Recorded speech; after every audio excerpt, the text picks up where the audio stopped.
इस कार्यक्रम के पुण्यार्चक हैं स्वर्गीय सेठ श्री छिदामी लाल जी जैन की स्मृति में धर्मपत्नी श्रीमती कमल रानी जैन एवं समस्त परिवार, निवासी बमहौरी, तहसील सिलवानी, जिला रायसेन, मध्य प्रदेश।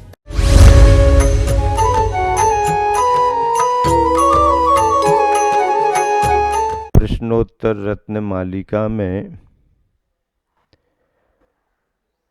आप सभी ने कल सुना था कि एक शिष्य ने भगवान को संबोधित करते हुए पूछा कि भगवान किम उपादेयम। उत्तर मिला गुरु वचनम, गुरु के वचन उपादेय हैं। अगला प्रश्न था हेयम अपिच किम। हे यानी छोड़ने योग्य क्या है। उपादेय तो बताया यानी ग्रहण करने योग्य गुरु के वचन हैं। अब प्रश्न दूसरा उठा कि छोड़ने योग्य क्या है। उत्तर मिला अकार्यम, अकार्य छोड़ने योग्य है। अकार्य की परिभाषा क्या बने। अकार्य किसे कहें। जो कार्य करने योग्य नहीं होते हैं उन्हें अकार्य कहते हैं। क्या। जो कार्य करने योग्य नहीं होते हैं उन्हें अकार्य कहते हैं। मेरी भावना में दो शब्द आते हैं, ध्यान से सुनो। क्या। मेरी भावना में दो शब्द आते हैं। दुष्कृत दुष्कर हो जावे। दुष्कर यानी कठिन, दुष्कृत यानी अकृत। अकृत दुष्कृत कहलाता है। ऐसे दुष्कृत को, अकार्य को क्या कहा। हेयम अपिच, हेय है। अकार्य छोड़ने योग्य है। इसका मतलब जो सत्कार्य है वो पकड़ने योग्य है। गुरु के वचन तो उपादेय हैं ही। गुरु ने जो आदेश दिया, गुरु ने जो मार्गदर्शन दिया, गुरु ने जो कथन किया, वो वचन तो उपादेय हैं ही। सत्कार्य भी उपादेय है। अच्छे कार्य ग्रहण करने योग्य है। किंतु प्रश्न तो ये किया गया है कि हेयम अपिच किम। हे क्या है, छोड़ने योग्य क्या है। अकार्यम, अकार्य छोड़ने योग्य है। देखो, अकार्य की व्याख्या दो तरह से की गई। जिसे धर्म के ग्रंथों में पाप कहा गया है, चाहे जैन ग्रंथ हो चाहे जैनेतर ग्रंथ हो। अगर धर्म के ग्रंथ हैं तो धर्म के ग्रंथों में अकार्य को पाप कहा गया है। नहीं करने योग्य कार्यों को पाप कहा गया है। जिसे धर्म के ग्रंथों में पाप कहा गया है उसी के लिए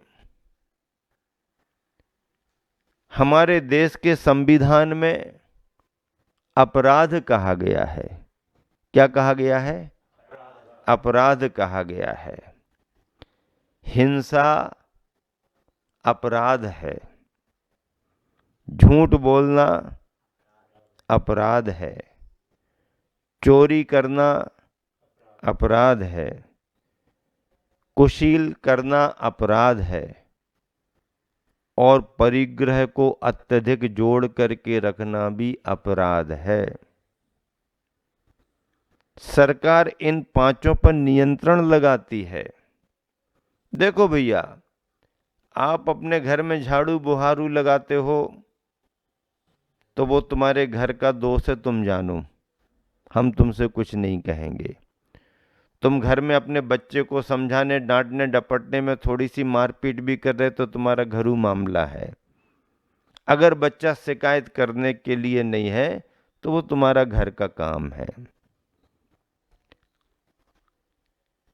घरेलू हिंसा को शास्त्रों में हिंसा माना है, छोड़ने का उपदेश है, लेकिन घरेलू हिंसा को संविधान में अपराध नहीं कहा।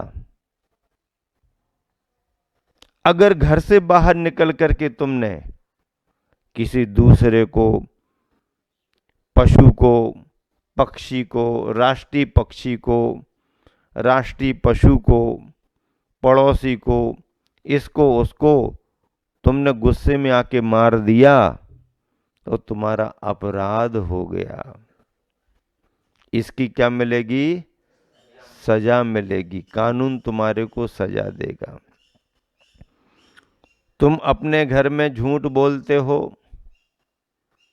हंसी मजाक में झूठ बोलते हो, दुकान धंधा चलाने में झूठ बोलते हो, दोष है, लेकिन इतने मात्र को कोई अपराध साबित नहीं करता, क्योंकि ये तो तुम्हारा रूटीन है।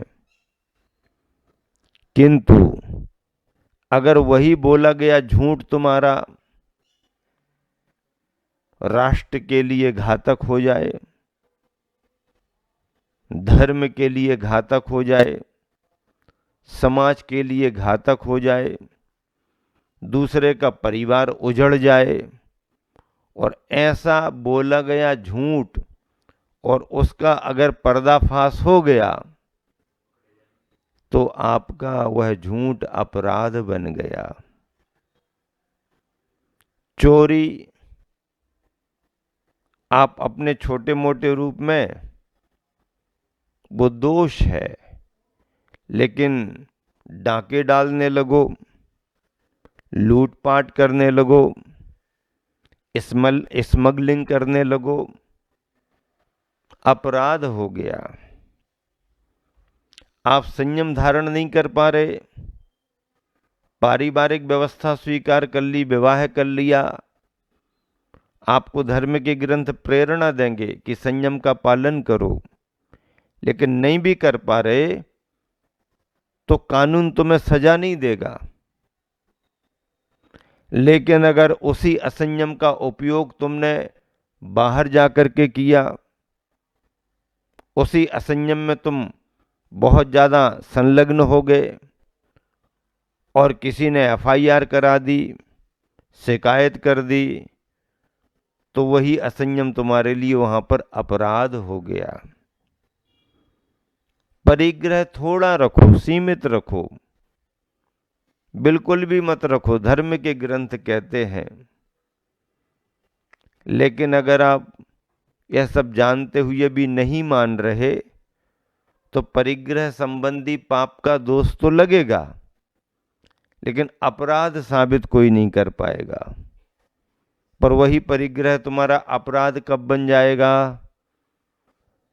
सरकारी नियमों का उल्लंघन करते हुए, ना तो टैक्स दे रहे हो और ना अपनी इनकम बता रहे हो, और कहीं से सुराख लग गया और जोड़ जोड़ करके तुमने कमरे भर करके रख दिए, फिर वो तुम्हारे उत्तर प्रदेश का, कन्नौज का वो व्यापारी जो सामान्य सी स्कूटर गाड़ी में घूमता रहता था, कौन जानता इसके यहाँ कितना रखा हुआ है, पकड़ में आ गया, अपराध बन गया। परिग्रह का अत्यधिक संचय करना अपराध माना गया है। सरकार दंडित करती है, पैसा जब्त कर लेती है और तुमको कोर्ट कचहरी के चक्कर लगाना पड़ते हैं। हाँ, आवश्यकता से अधिक तुमने रखा, अति संग्रह किया, सरकारी नियमों का उल्लंघन किया, तुम्हारे पुण्य के योग से तुम्हारे पास संपदा बहुत है, उसकी भी चिंता नहीं। आप सरकार को बता करके रखो कि हमारे पास इतना है, टैक्स भरते जाओ, सरकार आपसे कुछ नहीं कहेगी।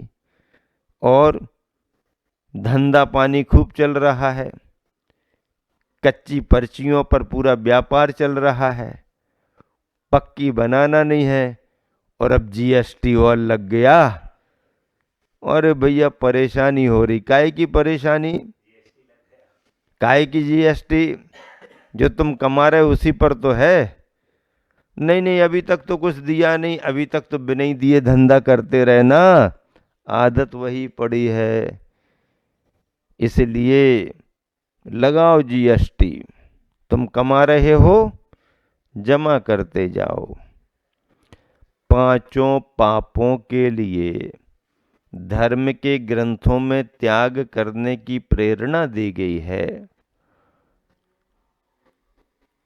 और इन्हीं का अगर मर्यादा से उल्लंघन करते हैं, असंयम की प्रचुरता आती है, तो यही पांचों पाप संविधान और कानून की दृष्टि में अपराध माने गए हैं। अभी बड़ौत वाले आए हैं, 2 दिन से धर्म लाभ ले रहे हैं। विनोद जी बार बार कह रहे हैं, महाराज दूसरी प्रतिमा दे दो, हमारी पूरी तैयारी है, हम भगवान के माता पिता भी बन चुके हैं, बच्चे व्यापार में लगे हैं, हम फ्री हैं, आप तो दूसरी प्रतिमा दे दो। दे सकते हैं उनको, लेकिन अभी मैंने कह दिया कि आप अकेले हो, आपकी सहधर्मिणी गृहिणी भी होना चाहिए। क्यों? क्योंकि प्रतिमा आप लोगे तो पालन करवाने की जवाबदारी भी तो उसकी रहेगी ना। अगर दोनों प्रतिमा ले लें तो कोई बात ही नहीं है, अगर एक प्रतिमा लेता है कोई तो दूसरे का ख्याल रख करके उसकी सहमति लेना पड़ती है। फिर भी उनका मन बार बार कह रहा है कि कुछ ना कुछ तो ले करके ही जाएंगे, तो हमने भी कह दिया चलो संकल्प पूर्वक नहीं, अभ्यास के रूप में आशीर्वाद आपको दे देंगे। और उन्होंने कहा 5 पापों का तो हमको त्याग करना है, लेकिन आपकी भूमिका में एक देश ही त्याग होगा, क्योंकि पूर्ण रूप से त्याग करने में महाव्रत जैसी भूमिका बनती है। गृहस्थ को अपने गृहस्थी के अनुसार ही व्रतों का पालन करना पड़ता है, अकार्यों का परित्याग करना चाहिए। हिंसादि पाप ये अकार्य माने गए हैं, इनसे बचना चाहिए। मेरी भावना में क्या कहा? दुष्कृत दुष्कर हो जावे। दुष्कर यानी कठिन। मैं धर्म के मार्ग पर तो आसानी से आगे बढ़ जाऊं, लेकिन अधर्म का मार्ग यदि दिख रहा है तो उस पर चलना मेरे लिए कठिन हो जाए। क्या? चलना मेरे लिए कठिन हो जाए। हाँ, इसलिए क्या कहा? अकार्यम हेयम, अकार्य हेय है। 5 पापों की व्याख्या के अलावा दैनिक दिनचर्या के और भी कितने कार्य होते हैं जिनसे भी इस विवेकी गृहस्थ श्रावक को बचना चाहिए। अनावश्यक बोलचाल, अनावश्यक घूमना फिरना, अनावश्यक यहाँ वहाँ उठना बैठना, अनावश्यक बातचीत करना, बिना प्रयोजन के कार्य करना, बिना प्रयोजन के चर्चाओं में रुचि लेना, ये सब अकार्य है, अप्रयोजनीय है। इन अकार्यों से बचना चाहिए और सत्कार्य में लगना चाहिए। सत्कार्य क्या है? देव पूजा, गुरु पास्ति, स्वाध्याय, संयमस्तपः, दानम चेति ग्रस्थाणाम षट्कर्माणि दिने दिने। ग्रस्त के लिए 6 कर्तव्य बतलाए गए हैं। जो पाप भीरु ग्रस्त हैं, धर्म की भावना भाते हैं, वो इन 6 कर्तव्यों में लगते हैं। और जिनको अभी संसार से डर नहीं है, पाप से भय नहीं है, ऐसे ग्रस्त मौज मस्ती को ही अपना जीवन मानते हैं। मौज मस्ती ही उनके लिए जीवन का सार दिखता है। ऐसे ग्रस्त अपने षड आवश्यक अलग बना लेते हैं। उनके षड आवश्यक क्या? ये तो धर्म के षड आवश्यक हो गए। उनके षड आवश्यक पेट पूजा। क्या? देव पूजा नहीं, पेट पूजा। सुबह होते ही साथ, हाँ आने दो, विलंब क्यों कर दिया?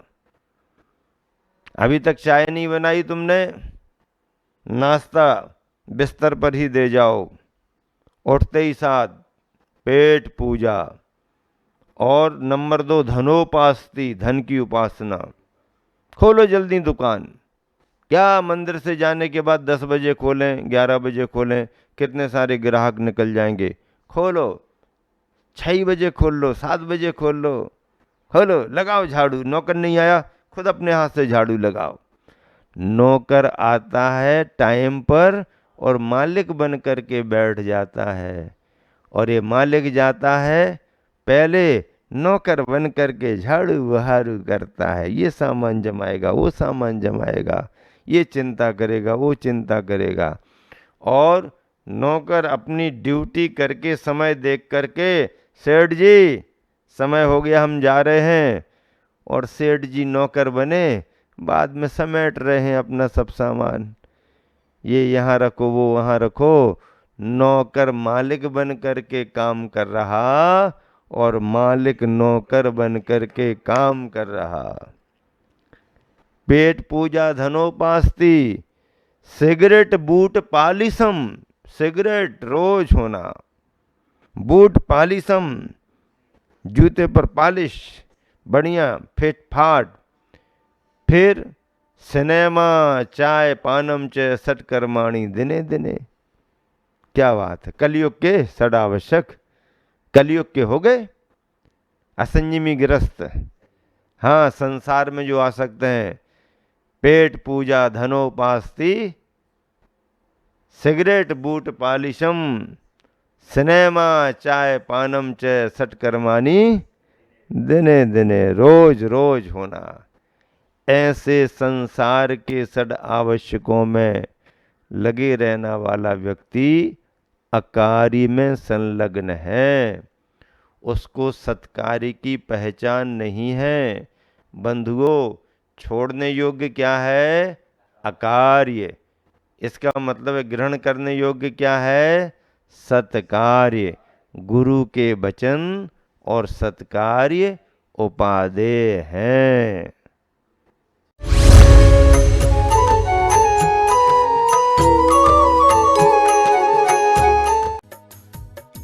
इस कार्यक्रम के पुण्यार्चक थे स्वर्गीय सेठ श्री छिदामी लालजी जैन की स्मृति में धर्मपत्नी श्रीमती कमल रानी जैन एवं समस्त परिवार, निवासी बमहौरी, तहसील सिलवानी, जिला रायसेन, मध्य प्रदेश।